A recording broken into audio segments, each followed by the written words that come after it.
Ẹ káàbọ̀ sórí ìkànnì yìí. Tó bá jẹ́ ìgbà àkọ́kọ́ tí ẹ ń bá mi pàdé rèé, ẹ bá mi like, ẹ comment, ẹ share, kẹ́ subscribe. Àwọn ohun tí ẹ máa wò lórí ìkànnì yìí, ohun ni àwọn ohun tí ó ń lọ láwùjọ wa tó sì máa kọ́ wa lọ́gbọ́n. Ẹ máa bá mi ká lọ. Breaking news ó tún ti ṣẹlẹ̀, wọ́n ti ya wọ̀lú Ondo. Lẹ́ni August 3rd, Boko Haram ti ya wọ̀lú Ondo, wọ́n ti kó àwọn èèyàn lọ, wọ́n ti pa àwọn tó máa pa, wọ́n ti yìnbọn fáwọn tó máa yìnbọn fún. August 3rd, ẹni tó ti kàn ló mọ̀ báyìí sìn, àwọn ló mọ bí tára wọn kù sí. Tá bá sọ fún ẹ̀yin èèyàn wípé ẹ má jẹ́ kó ṣẹlẹ̀, kẹ́ tó mọ̀ ọ̀rọ̀ Nàìjíríà ti kúrò lọ́wọ́ pé kò lè kàn mí. Ẹ gbọ́, ogun Nàìjíríà, ọ̀rọ̀ kidnapper Nàìjíríà, ọ̀rọ̀ bandit Nàìjíríà, ó ti kúrò ní ọ̀rọ̀ pé kò lè kàn mí, ẹ bá ń fọgbọ̀n gbogbo ayé. Ó ń ṣẹlẹ̀ lọ́wọ́lọ́wọ́ báyìí sìn. Ó ń ṣẹlẹ̀ lọ́wọ́lọ́wọ́ báyìí sìn. Àwọn kan ti wà nínú ìbànújẹ́ ní èní August 3rd.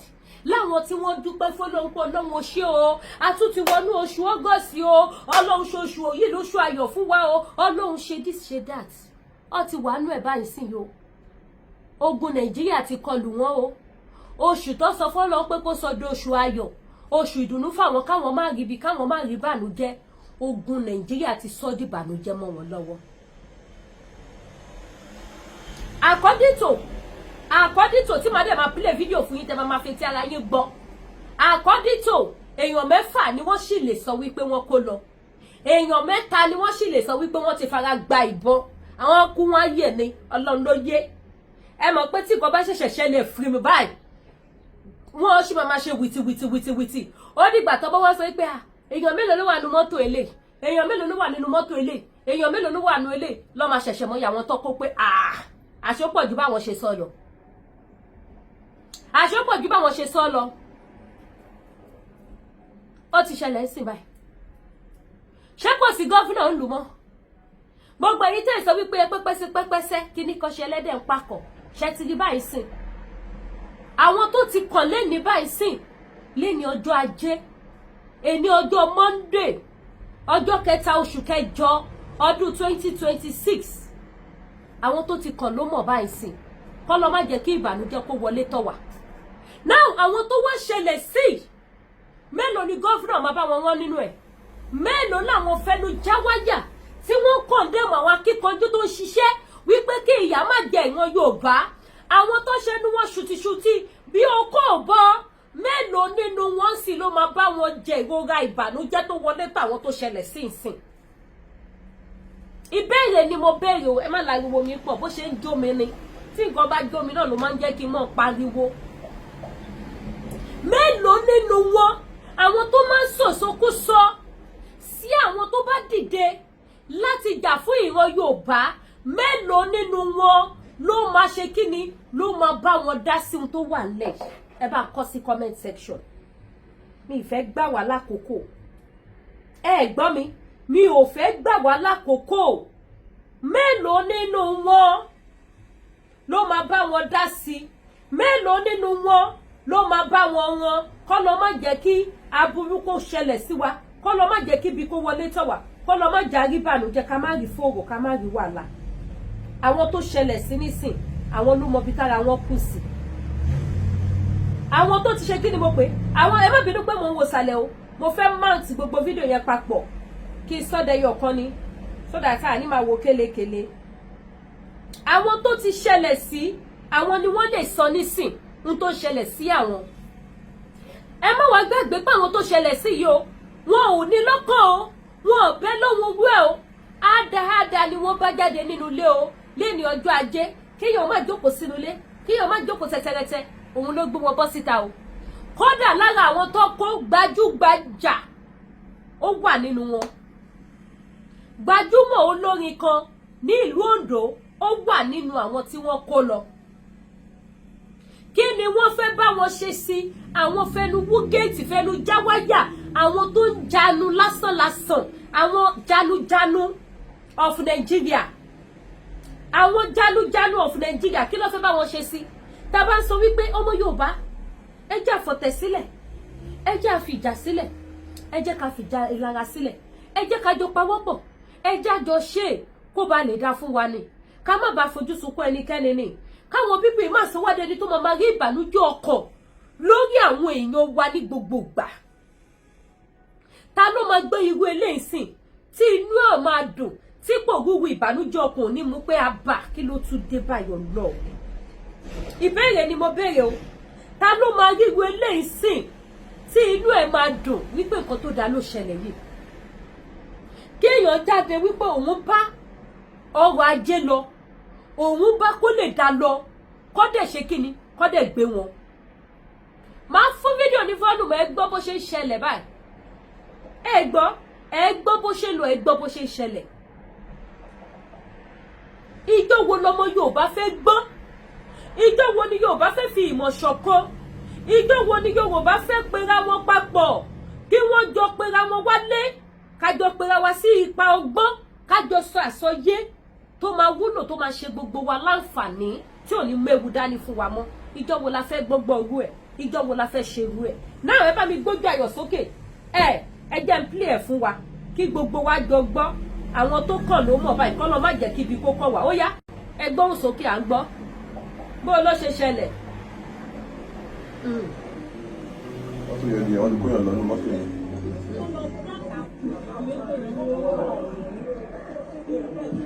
Ti lọ ẹlẹ́bẹ̀ẹ́ Ondo Ife road. Ṣé gbọ́ o? Ó ti ṣẹlẹ̀ o. Àwọn bandits wọ́n ti kóyàn lọ́nu mọ́tò rẹ̀ dì o. Wọ́n ti kóyàn lọ.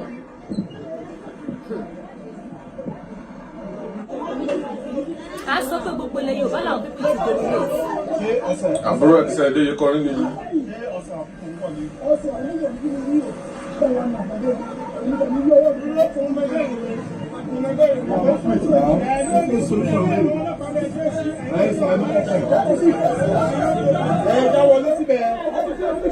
Iye wọn ṣẹ̀ṣẹ̀ ń ṣí.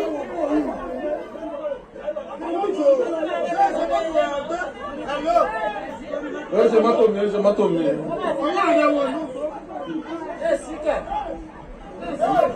Àwọn àmọ̀tẹ́kùn ló ṣe wá bá tó ṣe fẹ́ máa wọnú gbó àwọn ọlọ́pàá ṣe wọ inú ẹ̀ látara. Wọ́n wọ̀ àwọn ẹyẹdẹ nìkan lọ kú. À ń fẹ́ kú. Àwọn àmọ̀tẹ́kùn ti fẹ́ wọnú gbó báyìí o.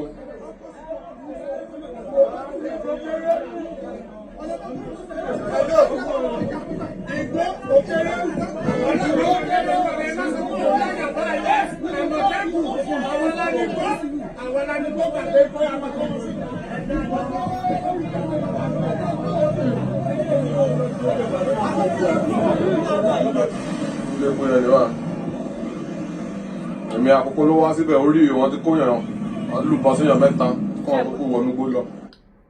Ẹ̀yin màmá bàbá ẹ rí pé kíní yẹn ṣẹlẹ̀ everybody wọn kọ́kọ́ wà confused wọn ò lè sọ̀rọ̀ gan sókè kó tó wá di wípé iye wọn ṣẹ̀ṣẹ̀ wá jí lọ́wọ́ ni ẹ jẹ́ awọ́nú gbọ́dọ̀ kẹ́ lè wo ibi tí ìbẹ̀rù Fúlàní tó ti dé ní ọkàn àwọn ọmọ Yorùbá.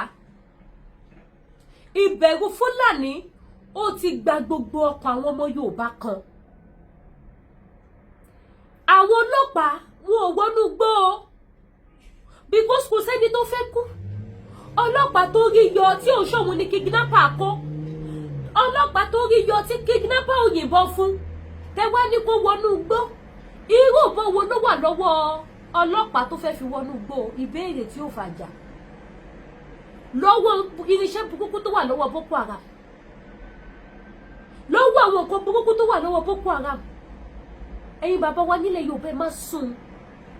Àwọn tó ṣe kòǹgẹ́ aburú ìsìn wọn ò rókun ẹ. Òótọ́ wọn mọ̀ pé nǹkan bẹ́ẹ̀ yẹn ń ṣẹlẹ̀ nílùú. Ìmí nínú wọn gan máa gbàdúrà kó tó jáde nínú ilé. Pé Ọlọ́run bí mo ti ń lọ yìí máa lọ àti àbọ̀ mi mọ́. Kì í ṣe pé Ọlọ́run ò gbàdúrà o. Kì í ṣe pé Ọlọ́run ò gbàdúrà. Ẹlòmíì wà nínú wọn tó jẹ́ pé mùsùlùmí ni tó máa ti yan lọ́fílà o nídàájí tó máa ti jí tó máa ti gbàdúrà tó máa ti kírun o. Ẹlòmíì wà nínú wọn kírísítẹ́nì ni o. Ẹlòmíì wà oníṣẹ̀ṣe ló máa jẹ́ o tó máa ti pe alálẹ̀ tó máa ti pe gbogbo ẹ̀. Tẹ́ bá ní ṣe Jésù ò gbàdúrà ṣálálẹ̀ náà ò gbàdúrà. Tẹ́ bá wá lálálẹ̀ ò gbàdúrà ṣánàbí ò gbàdúrà. Ibi tẹ́ máa ti mọ̀ wípé ọ̀rọ̀ Nàìjíríà ti kọjá à ń jókòó tẹ̀tẹ̀rẹ̀tẹ̀.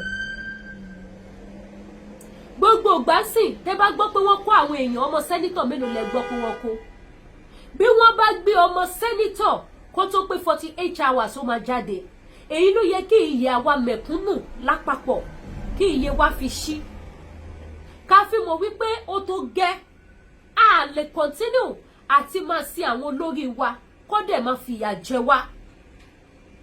A ò lè continue láti máa sí àwọn people yìí kí ìyà dẹ̀ máa jẹ wá lógúnlógún, kí ìyà máa jẹ wá lọ́gbọ̀lọ́gbọ̀, kó ohun burúkú kó máa jáde ohun burúkú nínú Nàìjíríà yẹn, kó ohun burúkú kó máa jáde ohun burúkú. Kì í ṣe gbogbo náà ni President Bola Ahmed Tinubu. Ẹ wo líìsì òbítíbitì owó tí bàbá Tinubu gbé síta tí wọ́n láwọn sọ fáwọn gọ́fúnà each state lóṣooṣù. Bàbá yẹn ní owó táwọn fún àwọn gọ́fúnà state kò ní òǹkà. Bàbá Tinubu release press statement iye tí wọ́n fún àwọn gọ́fúnà. Kí ló dé táwọn gọ́fúnà wá fail láti provide the security? Ṣé ti ríṣẹ́ tó yẹ kí gbogbo wa jọ panu pọ̀ ká jọ ṣe fúnra wa? Bí ìyà yóò ṣe ní jẹ wá mọ́, bí a ṣe ní máa gbókèrè ìbànújẹ́. Irú àwọn tí wọ́n kó lọ sìn tí wọ́n bá lẹ́bí ní ìdálẹ̀, ṣé mo pé náà ẹbí wọn yẹn ti bàjẹ́ báyìí?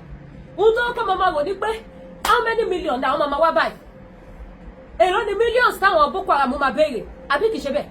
Ohun tó kọ́kọ́ máa bira wọn nìyẹn pé ha ẹlòmíì àkọ́kọ́ ronú iye tóun ní l'account, ẹlòmíì àkọ́kọ́ wo ti gbèsè tóun jẹ náà, because tó bá jẹ́ ẹbí ni wọ́n á pe gbogbo wọn yíkáyíká, àfẹni tó bá ya ọ̀dájú ẹbí ló máa gbọ́ pé kidnapper àti kidnap family àwọn wọ́n ní káwọn lọ mú 10 million wá 20 million wá tí ò ní wá jáde. Ẹni tẹ́ wá ní pé kó lọ wá 10 million 20 million wá àtijọ́ tó ti dé ayé ẹ̀ ó ṣiṣẹ́ ó rówó fine, but ṣé ó dá ní 2 million naira cash nínú àkáǹtì ẹ̀ kó máa wò báyìí pé yes 2 million ló wà lákáǹtì mi? Ṣé ọ̀pọ̀lọpọ̀ àwọn tí wọ́n kidnap ṣé ni àwọn ẹbí wọn dá ní 2 million?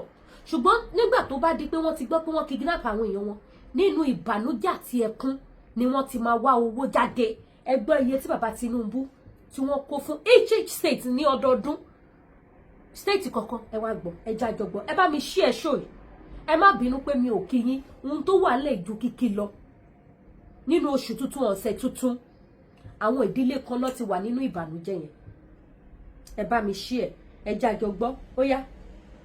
Breaking news. Guys, President Ahmed Tinubu don finally expose all the 36 state governors. Okay. How much they receive for the allocation that was shared among states in the first half of 2024. Guys, see how much these governors are sitting on. My God. Oh no, Number 1, Delta State, 260.75 billion. River State, 197.23 billion. Akwa Ibom State, 179.10 billion.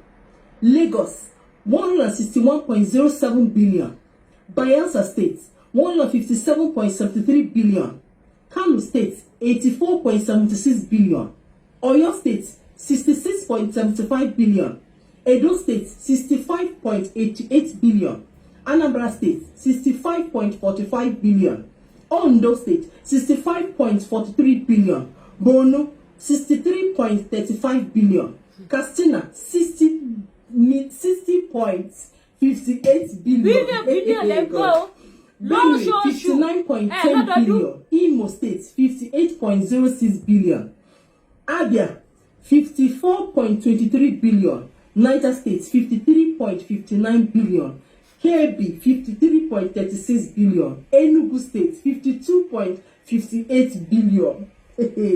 Sokoto, 52.03 billion. Adamawa, 50.58 billion. Taraba State, 49.89 billion. Zamfara, 48.08 billion. Bauchi, 47.79 billion. Yobe, 47.67 billion. Nasarawa, 47.02 billion. Kaduna, 45.77 billion. Plateau, 45.40 billion. Kogi State, 45.36 billion. Ebonyi State, 44.65 billion. Osun, 44.39 billion. Kwara, 44.29 billion. Gombe, 42.85 billion. Ekiti, 42.33 billion. Cross River, 40.08 billion. Ogun State, 40 billion naira. Each state, this one will be million, in billions. Each state. I told you guys that Tinubu is not our problem. At all.